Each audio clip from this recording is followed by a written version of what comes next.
প্রবাসী ভাই ও বোনেরা আপনারা কেমন আছেন? আলহামদুলিল্লাহ আলহামদুলিল্লাহ রাব্বিল আলামিন ওয়াসসালাতু ওয়াসসালামু আলা রাসূলিল কারীম ওয়া আলা আলিহি ওয়া সাহবিহি ওয়া আজমাইন। আসন্ন 12 ফেব্রুয়ারি নির্বাচন সামনে রেখে ঢাকা প্রশাসন রাজধানীর এই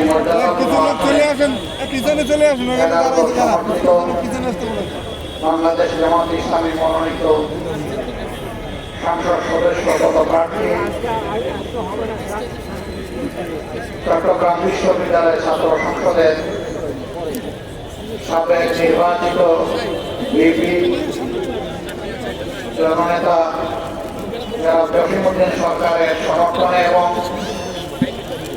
গণভোটের পক্ষে আয়োজিত আজকে নির্বাচনী জনসভার সম্মানিত সভাপতি, সভামঞ্চে বসা 11 দলের সম্মানিত নেতৃবৃন্দ, ওলামা হযরত, শহীদ পরিবারের গর্বিত সদস্যবৃন্দ, জুলাই যোদ্ধাবৃন্দ, ধানমন্ডি এলাকার ভাই ও বোনেরা, সাংবাদিক বন্ধুগণ, আমরা আল্লাহ তাআলার শুকরিয়া আদায় করছি। মহান রব 15.5 বছরের একটানা ফ্যাসিবাদী শাসনের পর আমাদের কলিজার টুকরা, আমাদের মুখের সন্তানদের বুক চিপিয়ে লড়াই করা সংগ্রাম বিপ্লবের মধ্য দিয়ে আমাদেরকে আজকে দাঁড়াবার সুযোগ করেছে। আলহামদুলিল্লাহ। 5 আগস্ট 24 সালের এই পরিবর্তন, এই বিপ্লব না হলে আমি এখানে দাঁড়াতে পারতাম না, আপনারাও এখানে এইভাবে বসতে পারছেন না। সুতরাং এই জুলাই আন্দোলন এবং তার আগে 2006 সালের 28 অক্টোবর থেকে লক্ষ্মীর বৈঠকান্ত হয়ে যাদেরকে খুন করা হয়েছিল,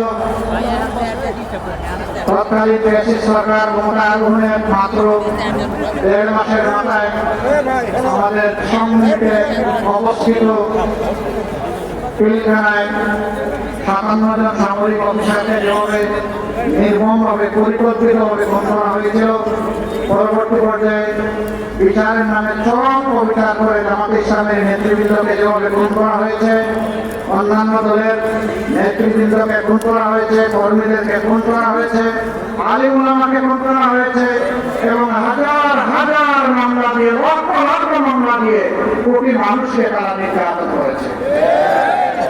সেই নির্যাতনের শিকার যেমন হয়েছে পুরুষ, তেমনি হয়েছে নারী, কাউকেই তারা রেহাই পেয়েছে। শহীদ যেমন হয়েছে পুরুষ, তার পাশাপাশি লড়াই করে হয়েছে নারী।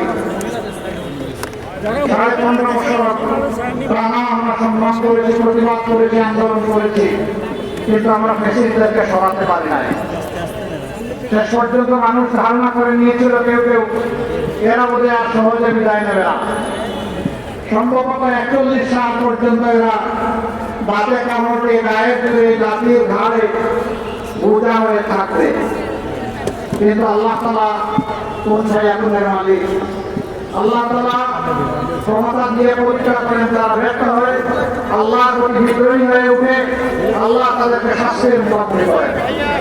তুতিল মুলকা মান তাশা ওয়া তানজিউল মুলকা মিম্মান তাশা।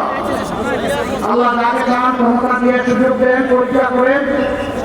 কেউ যদি বিদ্রোহ করে, কেউ যদি অন্যায় অপরাধে দেশটাকে সমাজটাকে ভরে দেয়, তাহলে আল্লাহ তাআলা তার কাছ থেকে ঝাঁপটা মেরে সেই ক্ষমতা শুধু দেন না, তাকে আছাড় দিয়ে অপদস্থ করেন। এরপরের জায়গায় বলা হয়েছে তুইজ্জু মান তাশাউ ওয়া তুযিল্লু মান তাশাউ বিয়াদিকাল খায়র ইন্নাকা আলা কুল্লি শাইইন কাদির।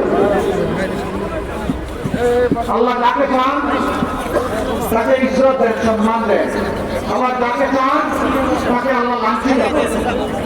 এরপরে আল্লাহ বলছেন ইজ্জত দেওয়া এবং লাঞ্ছিত করা এর পূর্ণ শক্তি আল্লাহ তাআলার কাছে। তাই হয়েছে বাংলাদেশ। আপনারা জানেন আমরা একটি বক্তব্য আমাদের 11 জন নেতাকে করা হয়েছে ঠান্ডা মাথায়। তাদের অপরাধ তারা দেশকে ভালোবাসতেন, তাদের অপরাধ তারা সৎ ছিলেন, তাদের অপরাধ তারা মানুষকে ভালোবাসতেন, তাদের অপরাধ তাদের অবস্থান ছিল ন্যায়ের পক্ষে অটল, তাদের অপরাধ তারা কোনো আধিপত্যবাদের সামনে মাথা নত করেন নাই, তাদের অপরাধ তারা সরকারি দায়িত্ব পালন করার সময় জনগণের সম্পদের উপর হাত দেন নাই। তারা সততা সত্যতার সাথে স্মার্টনেস নিয়ে তারা তাদের দায়িত্ব পালন করেছেন। এরকম মানুষ যদি সমাজে বেড়ে যায় তাহলে মতলববাজদের 12টা বাজবে। এই জন্য সমস্ত কুচক্রী মহল এক হয়ে তাদেরকে খুন করেছে। দেশি বিদেশি কুচক্রী মহল। সম্মানিত বন্ধুগণ, 13.5 বছর আমাদের সবগুলো অফিস বন্ধ। এটা কোনো দলের হয় নাই, কোনো দলের শীর্ষ 11 জন নেতাকে খুন করা হয় নাই।